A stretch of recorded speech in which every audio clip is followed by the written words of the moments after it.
Non, je dis que vous avez été sage, vous avez été sage. En même temps, le cadeau, il a peut-être un goût amer. Attention, parce que le pourquoi pas nous, vous le savez très bien, ce sont des joueurs qui ne sont absolument pas liés à l'Olympique de Marseille. On est très clair là-dessus. Mais ce sont des idées. On se dit, tiens, pourquoi pas? Après tout, ils ont visiblement l'air d'être sur le marché. Alors pourquoi pas se pencher dessus?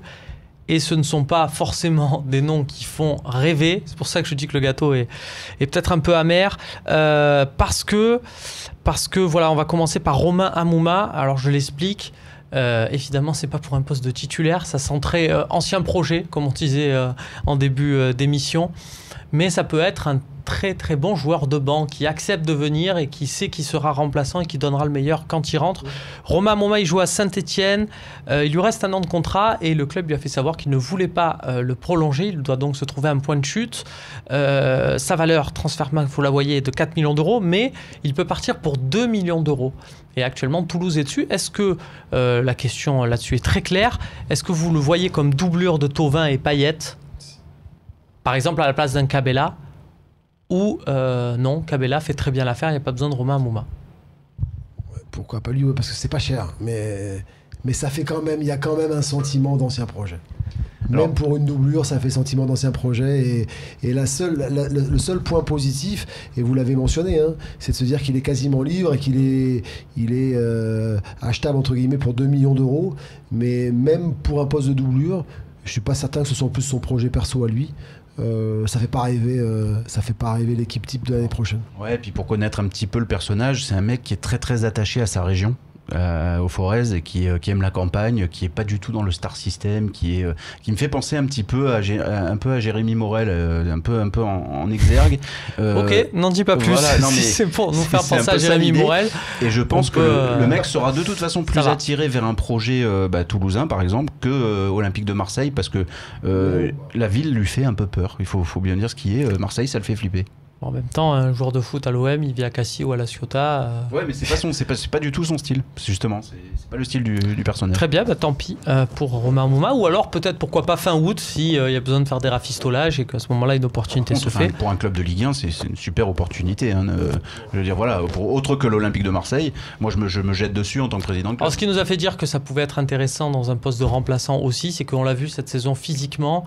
Il fait pas 50 matchs dans la saison, donc du coup, voilà, il peut être content de ce sort-là, mais bon, c'est ancien projet. Un qui par contre lui représente totalement l'avenir, c'est Issa Diop, le stopper de Toulouse, un espoir français dont on parle beaucoup dans de nombreux clubs, Manchester United notamment a un œil dessus. Sa valeur de transfermarkt est de 6 millions d'euros, mais voilà, Monaco est en train de négocier à 10 millions d'euros plus Corentin-Jean. Alors on sait que Toulouse est très dur en affaires, mais petite info cadeau, petite info maison, ils ont déjà trouvé son remplaçant à Issa Diop, donc là ils l'annoncent pas évidemment pour pas que le prix soit à la baisse, mais c'est bon, dans leur esprit, dans l'esprit du TFC, c'est acté. Donc est-ce qu'il faut se pencher sur ce profil-là en défense centrale? C'est quand même un joueur promis à un très très très grand avenir. Sébastien? Par rapport à toutes les questions qu'on a pu se poser sur la défense centrale, c'est vrai que c'est plus abordable et que ça ne pose pas les difficultés financières qu'on a pu avoir sur le cas de Koscielny. Mais je pense que ça, c'est en devenir et qu'on a besoin de sécurité. Et on a besoin d'avoir des joueurs en défense centrale qui ont beaucoup plus d'expérience et qui donnent de la sécurité à l'équipe dans sa globalité. Donc moi, je dis un peu jeune. Stéphane, si on prend Issa Diop, bien sûr pas tout seul, et qu'à côté de lui, on prend un joueur plus expérimenté, un vrai patron de défense... Ça peut être intéressant. C'est vrai que aujourd'hui, on parle beaucoup d'Adil Rami à l'Olympique de Marseille. Voilà, est-ce qu'Adil Rami, Issa Diop... J'allais dire non. D'accord, voilà. Très bien. Pour moi, non, Adil Rami n'est pas capable d'encadrer Issa Diop. Pour moi, Adil Rami doit avoir un Koscielny à côté de lui, doit avoir un mec super fort et très costaud. Ce sera pas le patron de défense de l'Olympique de Marseille. Donc non, je ne vois pas Issa Diop avec Adil Rami. Maintenant, ce serait très cher pour un remplaçant. Et puis on en a quelques-uns, des défenseurs centraux à dégager avant de penser à recruter du remplaçant. C'est vrai qu'il y en a pas mal. Karim Rekik est déjà très parti. prometteur, mais il y a des gros clubs dessus. Le FC Porto s'est mis dessus là cette semaine. Je pense qu'on ne serait pas les seuls et que les prix vont flamber. Pas de succès pour l'instant. Pas de succès. Je vais tenter avec un truc encore beaucoup plus risqué. Rio Mavuba. Vous allez me dire, Moi j'aime bien. on va chercher. Ah, voilà. Alors oui, il a 33 ans, mais ça serait une arrivée quasi gratuite puisqu'on sait qu'il n'entre pas dans les plans de Marcelo Bielsa à Lille. C'est un joueur que Rudy Garcia connaît par cœur. C'était son capitaine et l'homme buteur décisif pour le titre. C'était à Saint-Etienne, ça nous avait fait mal, nous, l'Olympique de Marseille. Surtout C'est si voilà surtout la si on n'arrive sentinelle. pas à trouver de solution pour vainqueur. Quoi. Donc on a quand même une solution d'avoir peut-être le milieu défensif le plus expérimenté qu'on a en exercice, ou un des plus expérimentés qu'on a en exercice aujourd'hui en France. C'est un mec qui est courageux, qui est impliqué, qui donne tout ce qu'il a à chaque fois. En termes d'image, je le trouve hyper compatible avec l'Olympique de Marseille.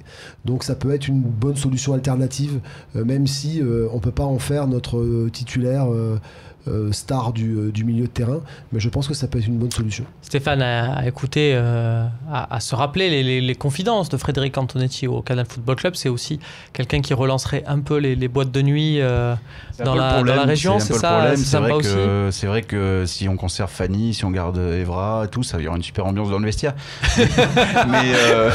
mais par contre... On va ressortir les jeux de tarot, voilà. Et tout, c'est sympa. Par contre, c'est vrai qu'il faut être très clair avec lui. Oui, dans un complément, c'est-à-dire que ça peut être un remplaçant de la sentinelle future, la future sentinelle de Rudy Garcia. S'il s'inscrit dans un projet, on va dire, d'encadrement des jeunes, un peu à la Patevra, mais je suis pas sûr que Patevra, d'ailleurs, s'inscrive cette année dans l'encadrement des jeunes, c'est-à-dire qu'il va vouloir être titulaire.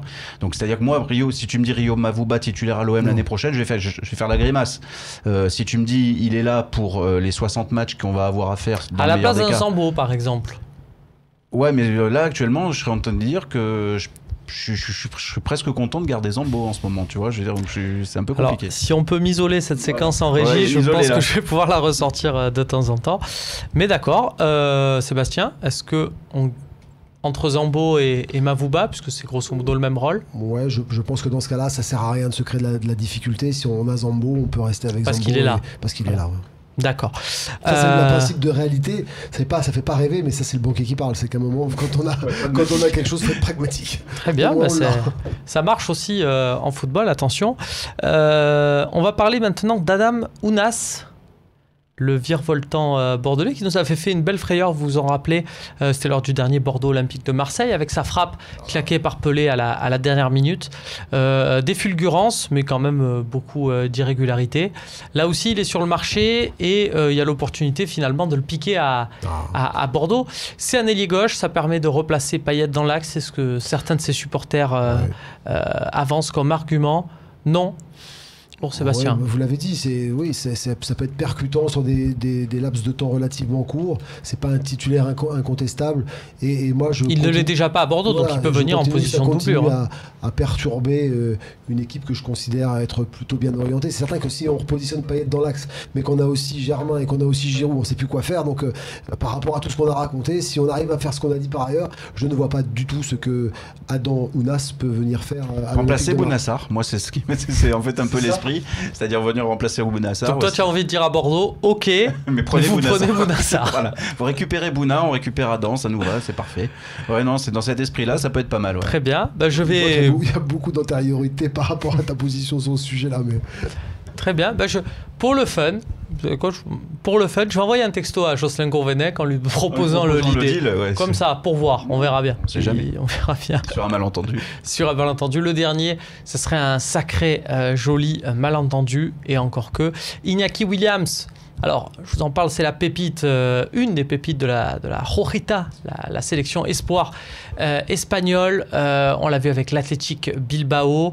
Alors, il joue ailier droit, il peut jouer également dans l'axe. C'est pour ça que je vous en parle, puisque le poste d'ailier droit est verrouillé avec Florian Thauvin.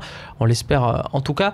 Iñaki Williams, ça pourrait à ce moment-là jouer dans l'axe. C'est jeune, ça crée des brèches et ça peut exploser. C'est encore le profil qu'on recherche un peu de joueur qui est déjà au statut de belle promesse, mais qui peut vraiment exploser avec le maillot de l'Olympique de Marseille. Il joue à Bilbao, un club que Zubizarreta connaît très très bien, mais c'est très cher. Stéphane, est-ce que tu prends le risque en pointe par rapport à toutes ces pistes dont on a déjà parlé, de Bakay, Jovetic et autres? C'est toujours pareil, c'est très difficile de dire non, c'est trop cher, on n'en veut pas, parce que moi j'entends déjà les supporters derrière nous dire mais les gars, qu'est-ce que vous me dites là, Iñaki Williams, vous dites non, nous tous les bons joueurs qui peuvent venir à l'Olympique de Marseille, prenons-les, entassons-les, et ce sont les meilleurs qui joueront. Et c'est pas faux, c'est-à-dire que pourquoi ne pas créer de concurrence à Payet, pourquoi ne pas créer de concurrence à Thauvin?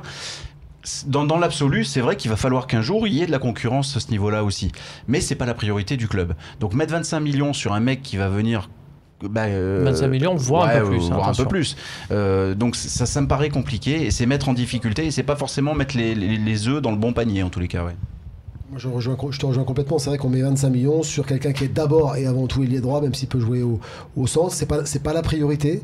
C'est des profils qu'on a connus aussi à l'OM, mais c'est pas si simple que ça à réussir une oui, des joueurs qui sont portés sur l'élimination en 1 contre 1. On l'a bien vu avec Thauvin, ça met quand même quelques années avant d'être en pleine confiance. Réussir à avoir la confiance, de se sentir bien dans l'équipe. Il y aura une pression très, très rapide à l'OM pour lui. Et malheureusement, je trouve que c'est cher. À 25 millions d'euros.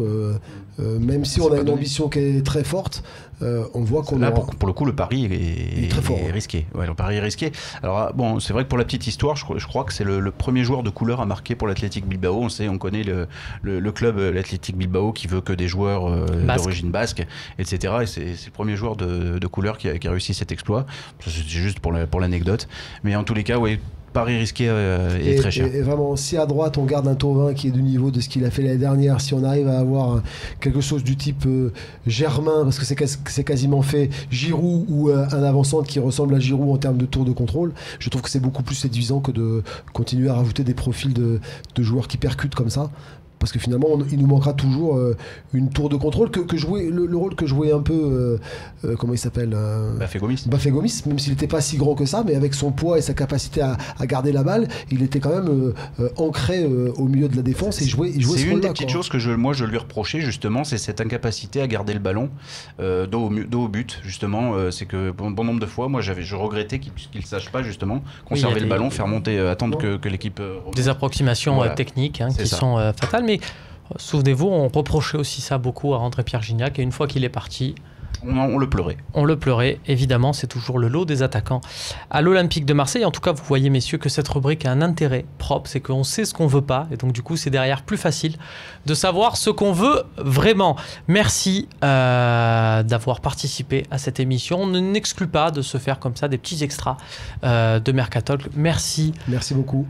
Sébastien, c'est surtout Sébastien Didier, j'ai l'impression, pourquoi pas, une belle recrue pour les futurs talk shows, parce qu'il y a un bon rythme. On a passé la Talk Academy, on a vu qu'il y avait un débit intéressant et ça peut être très intéressant dans les débats. Je vois déjà, je me projette à voir ça contre un René Malville en face, ça peut être pas mal. Stéphane, on se retrouve bientôt, directeur d'opération du Phocéen, forcément avec toutes ces... Merci Sébastien de votre visite. Merci beaucoup, c'est un plaisir. À bientôt. Salut.